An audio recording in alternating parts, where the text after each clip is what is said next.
Afternoon, Mikel. Hello. Arsenal versus Liverpool tomorrow. The reigning champions, they come to your house.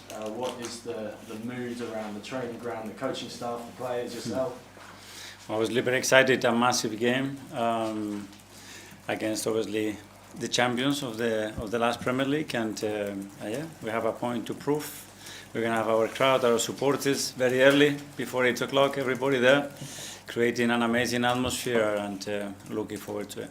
Yeah, a big atmosphere expected at the Emirates, as you said. It sounds like there's planned for a big stadium mural when the players come out of the tunnel. How much are you calling on your supporters to deliver a result for you tomorrow? They've been unbelievable again this season, and it makes such a difference. We become a different team.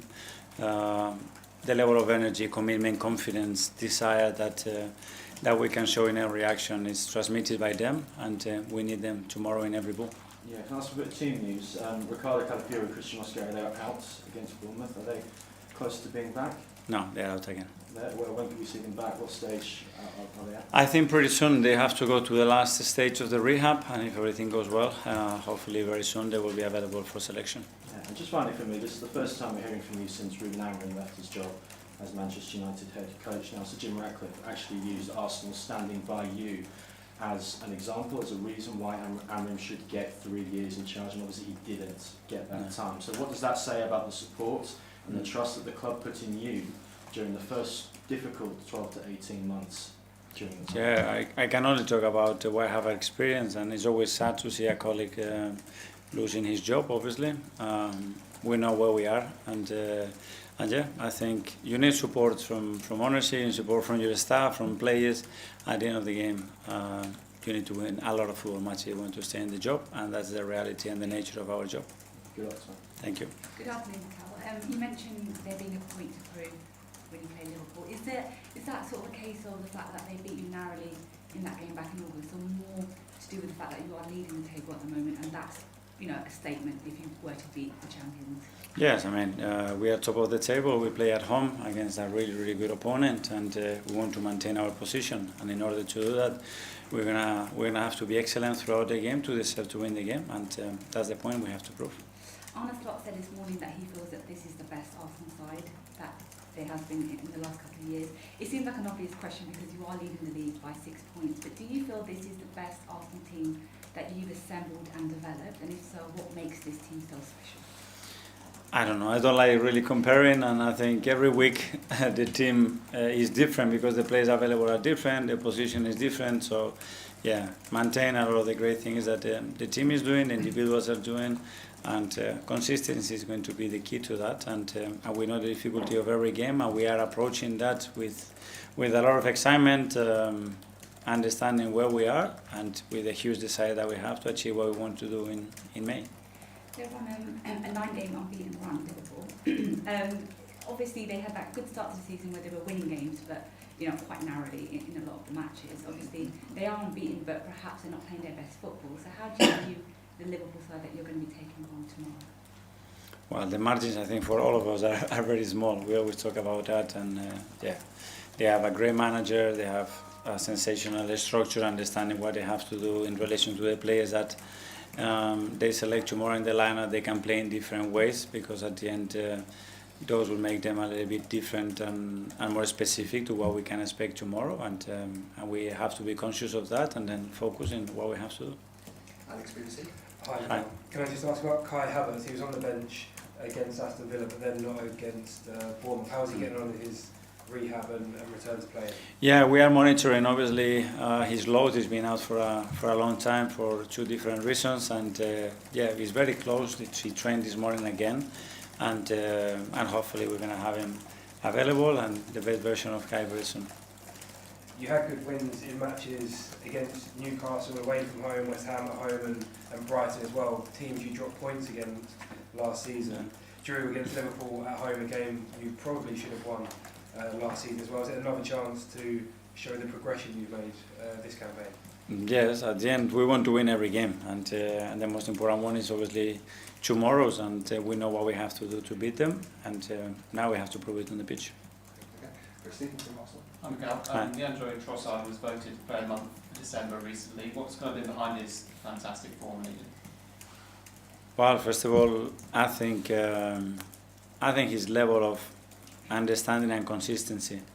He's got ability, but the level of consistency he's showing this season in particular, I think has been exceptional. I think he's really clicking with the team in every aspect of the game, and is a player that provides something different to what we have.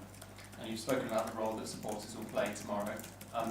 What's that actually like when you've got such a huge crowd right behind you? Can you remember from your playing days what that actually feels like? There's nothing like it. I mean, you become a different player. Your emotional status is better, your energy level is better, your confidence is better. They thrive you to get actions with a lot of aggression, with a lot of determination, and that lifts the whole team. So that's what we have to provide tomorrow. Matt, Evening Standard. I'm again. Hi. Considering how good Liverpool were last season and the signings they made in the summer, did you expect them to be your sort of main rivals in the title race? Well, yeah, but obviously that's on paper. But I still think that they are running a superb team, and what they've done as well. And you have to understand as well the context that they had with certain injuries and the difficulty of the league for all of us. But my opinion hasn't changed about them. And after that Anfield match, there was sort of a lot of talk about whether the team were too cautious to compete with Liverpool. Were you confident you'd always sort of prove that wrong over the course of the season? I don't know. We always prepare the games to beat them in the best possible manner, in the way that we believe is going to give us the best chance to do that. Hi, Mikel. Hi. Right at the start of this press conference, you just said you feel like there's a point to prove. So I was just wondering what that point is in your head. We can go again and again. I mean, every week we have a point to prove. We had it a few days ago against Bournemouth after a great win against Villa, and it's going to continue like that till May. And we know that because once we are in the position that we are in, we want to maintain and extend the lead that we have. And in order to do that, our level of determination and desire has to be with that mindset. In terms of maintaining that through, I guess, weeks where you're playing every 3 days, how do you keep, I guess, everyone, not just players but staff, on that kind of goal, if that makes sense? Well, we all want it that much that that's what is driving everybody, and that's the superb quality that we have within the club, staff and players especially, because we know what it's going to take to achieve what we want. And this is maybe a bit of a random one, but I noticed that Martin Zubimendi, Martin Odegaard and Declan Rice were all born within 2 months of each other. Mm-hmm. And I was wondering, with those three, when they play, they all seem to gel quite well. And I was wondering if their ages have So any... they started to connect Yeah, since yeah. their birth, yeah? But how you see Let me investigate about that, and I can come back to you in a few weeks. Yeah, but how do you see them, I guess, as a trio, both on and on? Well, and off, sorry. It's a great point. So maybe it's something that we have to think about. It's very clear and obvious that they click, they understand each other really well, they complement each other exceptionally well, and that's something that we believe that we could achieve before we brought them together, and now they are doing it. James, you think? Mikel, Amorim and Maresca, they both left their jobs after speaking about the sort of frustrations with the head coach model. You were hired here, obviously, as head coach, and then you became manager. And I know every club's different, but for you, what difference did that make going from head coach to manager? Well, it was different at the time when they proposed to change their role and what they thought about in the areas that I could help probably more than probably they expected at the beginning. But at the end, it's about the relationships and the people, because and we have formed great teams with very different qualities, and some that have been more on certain things, and when there is somebody that is much better than me on that, I let him do it. So for me, the title doesn't really reflect the daily,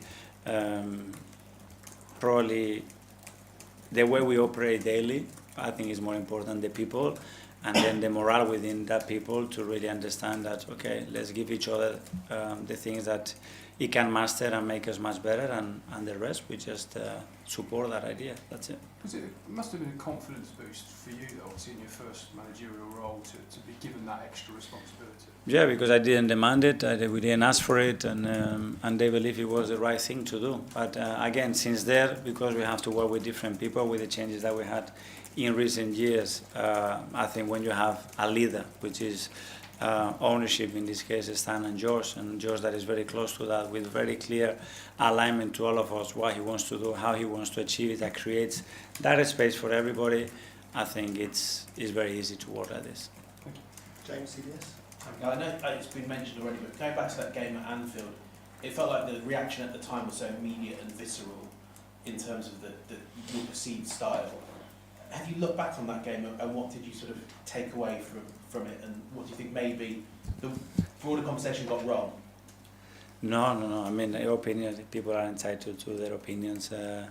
Mine was different, but that's the beauty about football. What was your opinion? Very different. Okay, we did the last two in the As Live.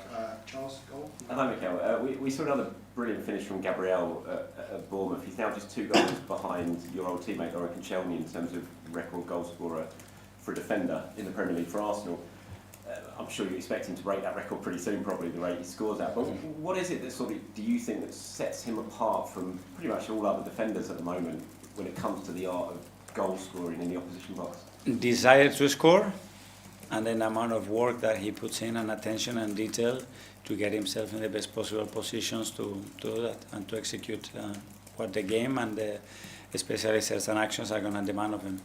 And just on Pierre Hincapié, he seems to have really sort of settled in now and adapted and stepped up in Ricardo's absence. How impressed have you been with the way he's adapted to the Premier League, especially after missing out early on through injury? Very impressed, because obviously he came very, very late in the market without pre-season after a surgery as well. So, yeah, I mean, it's been immense. I mean, for everything that we ask him to do, he's fulfilled that in various roles as well. So, yeah, it's been I think it's been a big boost for the team and another step in terms of what he can bring to the team.